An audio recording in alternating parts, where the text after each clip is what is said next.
on the News Channel 5 network. This is OpenLine.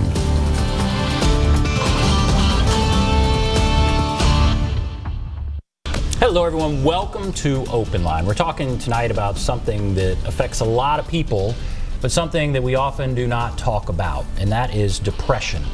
And tonight we have with us the author of a book, The Face of Depression, A Journey from Hell to Healthy. And we want to talk about this topic, something that, again, we just don't talk about enough, and we encourage you to call in with questions or comments or whatever you're thinking about as we talk about it. Happy to have with us Schatzie Brunner. Thank you for being here. Thank you. You've written this book. You're also the founder of New Way Now. Yes. And we're going to talk about that Good. in this book. And also Dr. Scott West, who is president of New Way Now. Thank you, Dr. West, for being here. Thanks for the opportunity. This book, The Face of Depression, A Journey from Hell to Healthy, this is your story, right? It is. And you were very high functioning. You were out doing big stuff, and yet you were hiding something.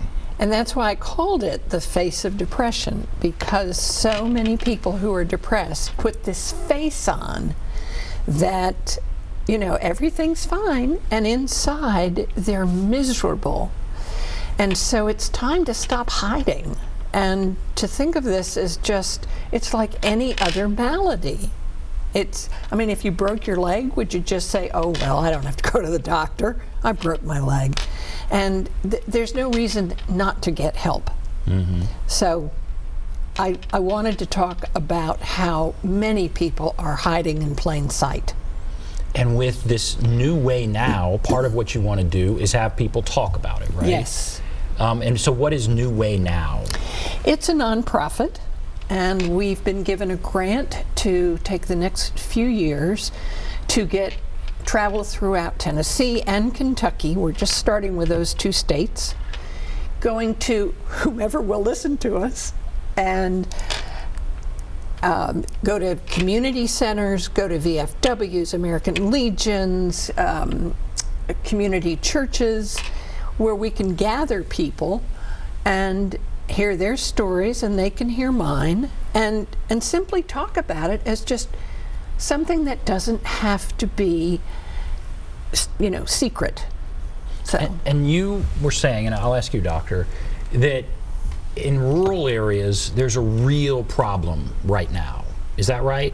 What are we seeing all over, but especially in rural areas?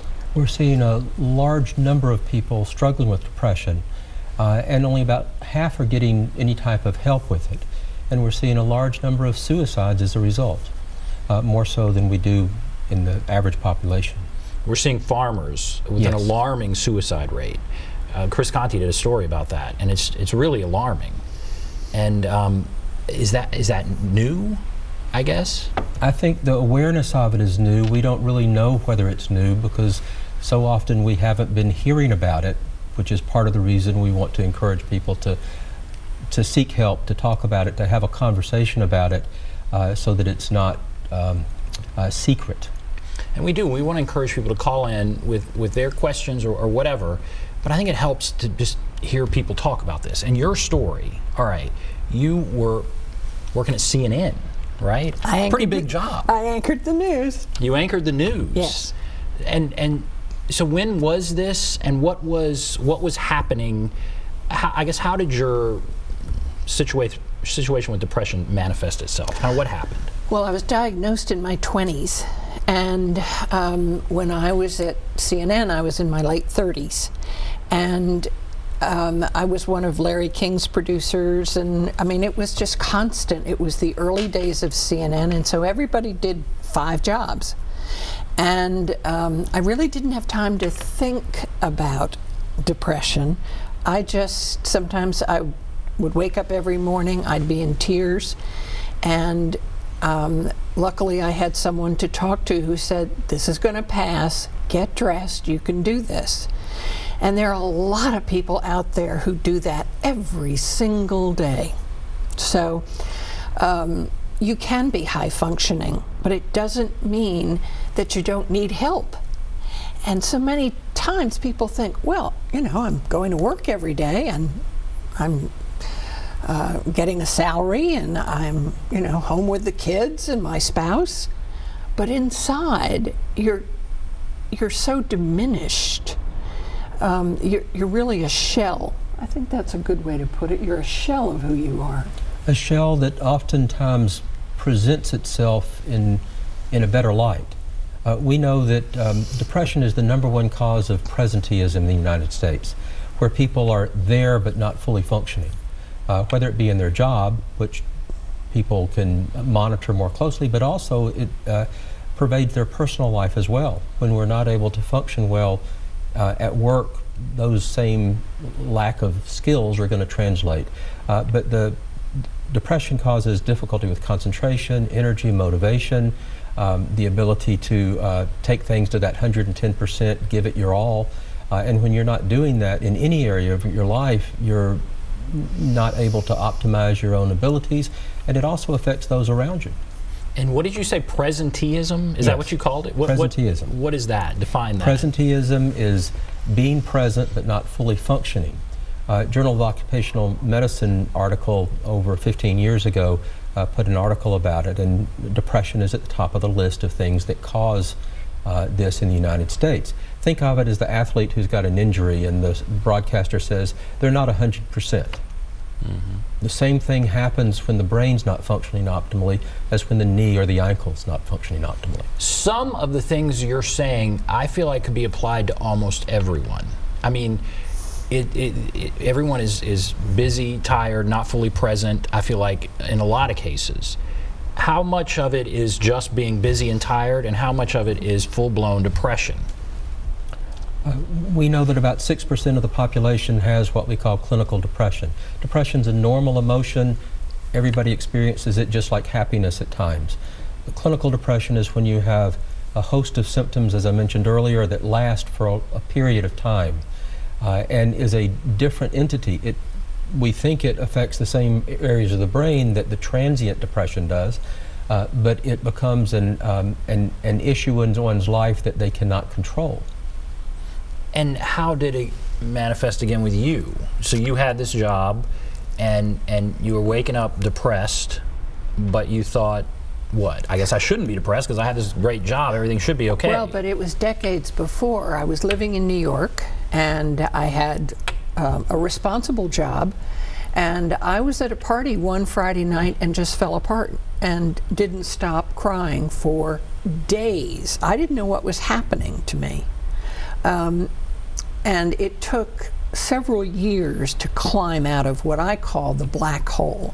And those familiar with, who have done some research on depression, know that that's a place where nothing happens. You don't have hope.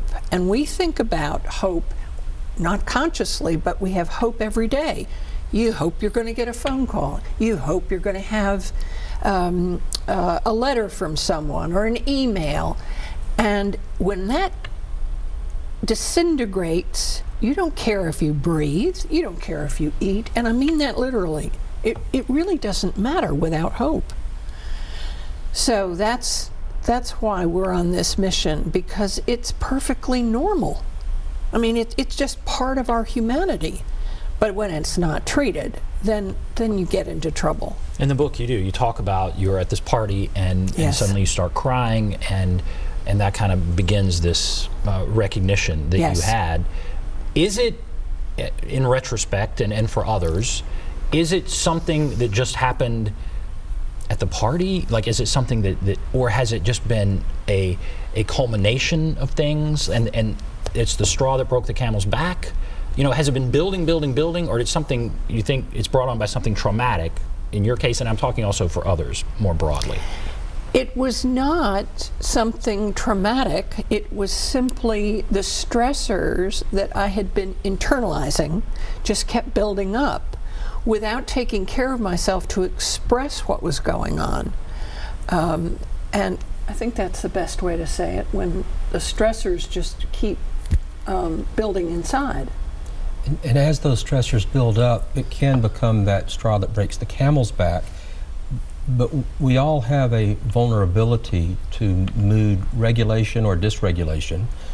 Certain areas of the brain we know are responsible for the regulation of those things we call depression, the sadness, the lack of motivation, the lack of interest in activities, the concentration difficulties. And there may be some genetic vulnerability to that, but we all have a vulnerability, and sometimes things build up slowly. There might be a more precipitating event, but frequently there's not one. It's a gradual progression of not functioning. And most of the time people will rally to some extent and try to function and have that veneer of functioning. They may not get in trouble at work, but they know they're not really fully able to do things, or they may, all the energy they expend gets their job done, but then they have nothing left for the rest of their life. And is that what was happening leading up to that point? Yes, and I was getting busier and busier, but I wasn't thinking clearly. I did have one thought about a month before this happened. I was out to dinner with a friend, and I said, you know, there's something I can't put my finger on. I need to go to a psychiatrist, I think. And my friend said, oh, for goodness sake, that's ridiculous. And so many times people just want to make it better and say, oh, you know, just get with it. It was the worst advice I ever received because I didn't do anything about it. And so the question then becomes, okay, you're feeling this way. That's interesting. That was the conversation you had with your friend, and that would have been, this was many years ago. Yes. Hopefully now people would not react that way. I think a lot of people still do, or they want to say something to make somebody feel better, when really the answer is to just listen. You don't seem to be yourself. What's going on? And then listen. That would be how we should respond if a friend said that. Yes. But then my question would be, had you gone and gotten some sort of, I don't know, treatment, had you seen a doctor in the month before what you describe here in the book, what would have happened? Could it have been prevented? Would the doctor have said, you know what, you quit your job and you've got to change your whole life? Or would they have given you a pill? Or kind of what happens, you know? You can't generalize it. Everybody has their own experience with it, because it takes into account your genetics. And both my mother and grandmother suffered from depression. They didn't call it that, but that's how their life plan worked out because of it. There's also environment, you know, maybe the stressors at a job. But as Dr. West just said, there's also a possible predisposition. So the way you were raised, there's so many factors that go into it. And again, I cannot stress it enough that it's just part of who we are. It doesn't make you broken. It doesn't make you bad. It's simply you're trying to fight an illness that is not a do-it-yourself job. And so, doctor, if someone comes in and says, I told my friend the other day that I'm just not quite feeling myself, and you wouldn't have gone in a full-blown sort of crisis. You would have said, you know, I'm not feeling my best, I'm feeling a little down. What do you, so if there are people out there that feel this way, what does the doctor then do? I think the best course of action is to listen to people, but to listen to them in that way of getting their own personal history, understanding their background, but also understanding where they are, understanding the symptoms they might present, and also finding ways to help them create their own path in terms of helping things be better in ways that they can, and then perhaps offering options for what might help from a therapeutic standpoint. Okay. All right. Well, that's why I want to explore all of this a little more. So this kind of sets the table. And we have a couple calls. Shirley and Wayne, hold on. We're going to take a break. And if you want to call in, we'd love to hear from you. There's the number 615-737-PLUS, 615-737-7587. Take a break. We'll be back right after this.